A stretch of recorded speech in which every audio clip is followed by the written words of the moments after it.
बरोबर जोडल्या गेल्यात आणि पुणेकरही आपल्यासोबत जोडले गेले होते त्यासाठी.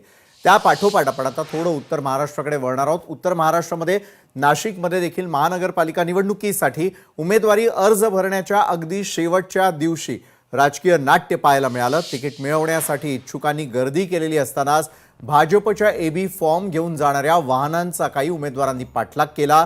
आमदार राहुल ढिकले आणि सीमा हिरे या ताफ्यातच होत्या. वाढता तणाव पाहता भाजपकडून अखेर पोलिसांच्या कडेकोट बंदोबस्तामध्ये एबी फॉर्मचं वाटप करण्यात आलं. यावेळी काही इच्छुकांनी तिकीट वाटपात काळा बाजार होत असल्याचा आरोप केलाय, तर निष्ठावंतांना डावलल्याबद्दल नाराजी अक्षरशः उफाळून आलेली आहे. याबाबत अधिक माहिती जाणून घेऊयात आपले प्रतिनिधी महेश महाले यांच्याकडून. महेश, आजची अफरातफरी ज्यावेळेला तुम्ही स्वतः कव्हर करत होतात त्यावेळेला कॅमेऱ्याचं देखील झालेलं नुकसान आपल्याला सगळ्यांना परिचित आहे की कशा प्रकारे त्या ठिकाणी एबी फॉर्म घेऊन जात असताना एकमेकांच्या अंगावरती कार्यकर्ते धावून जाताना दिसून येत होते आणि काय कडेकोट बंदोबस्तामध्ये एबी फॉर्म्स नेण्यात आलेले होते.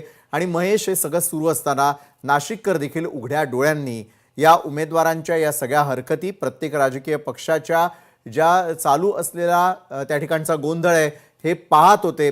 आज नाशिककरांचे देखील डोळे उघडलेले असतील की सत्तेसाठीची अपरिहार्यता आणि सत्तेचं गणित जुळवून आणण्यासाठी या उमेदवारांना, राजकीय पक्षांना काय काय करावंसं वाटतं.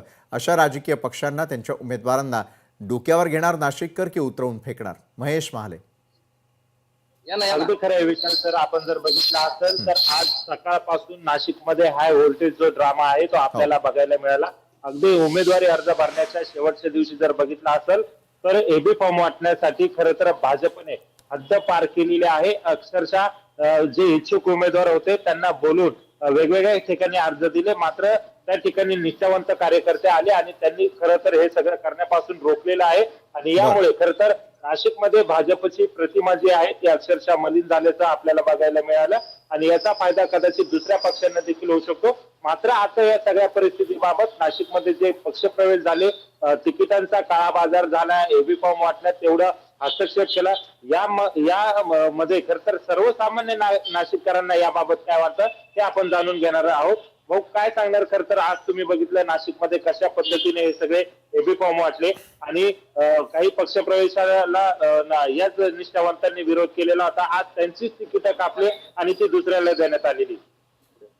खरं तर बघायला गेलं तर आज नाशिक शहरासाठी आणि नाशिक जिल्ह्यासाठी शोकांतिका आहे, मी आज हे म्हणाल. कारण आज जे चित्र बघण्यात आलेलं आहे ते नाशिक शहराने कधीच बघितलं नाही. जे तिकीट पळवापळवी, तिकिटांचा काळा बाजार आणि निष्ठावंतांवर अन्याय, मी हा शब्द खास बोलल इथं, कारण ज्यांनी पक्ष वाढवला आज त्यांच्यावरच अन्याय झालेला आहे. आणि जे भाजपने आज जे राजकारण केलेलं आहे, अतिशय गलिच्छ प्रकारचे राजकारण केलेलं आहे, त्याच्यामुळे याचा फटका हा नक्की 1001% हा भाजपला बसणार म्हणजे बसणार. ही काळ्या दगडावरची रेघ आहे. त्याच्यामुळे आम्ही एक सामान्य नागरिक आहे, आम्हाला काही अपेक्षा आहे, पण आज जे झालेलं आहे आजचं वातावरण अतिशय खराब वातावरण केलेलं आहे सत्ताधारी पक्षाने. हॅलो तर खरं तर नाशिककरांमध्ये मोठी चीड आणि संताप बघायला मिळतो. अजून काही नागरिक आपल्यासोबत आहेत. आता काय सांगणार? जे काही नाशिकमध्ये घडतंय, खरं तर तिकिटांसाठी काळा बाजार केला जातोय, निष्ठावंत असे आरोप करताय का पैसे घेऊन तिकीट दिले जात आहे. काय वाटतं एक सामान्य नाशिककर म्हणून ही निवडणूक कुठल्या थराला चाललेली? आजची राजकीय परिस्थिती बघता निष्ठावंतांना सतरंजा उचलण्याच्या पलीकडे काम काही ठेवलेलं नाहीये. राजकीय नेत्यांनी सतरंजा उचलणाऱ्या कार्यकर्त्याला कुठल्या प्रकारचं तिकीट दिलेलं आहे नाशिकमध्ये. काल परवा पक्षात आलेल्या लोकांना संधी दिलेली आहे आणि निष्ठावंत तसेच राहिले. माझ्या मते निष्ठावंतांनी सतरंजा उचलण्याच्या पलीकडे जाऊन काहीतरी काम केलं पाहिजे. आणि दुसरी गोष्ट अशी आहे की निष्ठावंतांनी निष्ठा न टाकता कुठंतरी प्रामाणिक काम केलं पाहिजे आणि लोकांनी पण प्रामाणिक काम करणाऱ्याच्या मागे उभं राहिलं पाहिजे. आता निष्ठा बघितली नाही पाहिजे कुठल्या पक्षाने. अगदी आपण बघतोय का निष्ठा बघितली नाही पाहिजे, प्रामाणिक राहिलं पाहिजे असं काही नागरिकांचं मत आहे. अजून आपल्यासोबत काही नागरिक आहेत. काय सांगणार?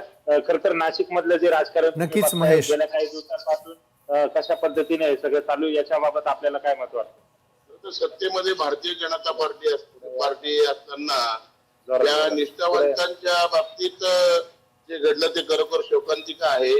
अनेक पक्षाची जी काही लोक आहेत त्याच्यामुळे खूप काही काही क्षणामध्ये पक्षांतर बघायला मिळालं आणि जो खरा कार्यकर्ता आहे, जो मूळ बीजेपीचा कार्यकर्ता आहे, ज्यांनी बीजेपी मोठं करण्यासाठी आपलं नक्कीच योगदान महेश, म्हणजे एका बाजूला सर्वसामान्य कार्यकर्त्यांनी उमेदवारांनी त्या ठिकाणी पक्षाला मोठं करायचं, मात्र पक्षाला हवं तेच राजकारण या कार्यकर्ते आणि उमेदवारांबरोबर सुरू असल्याचं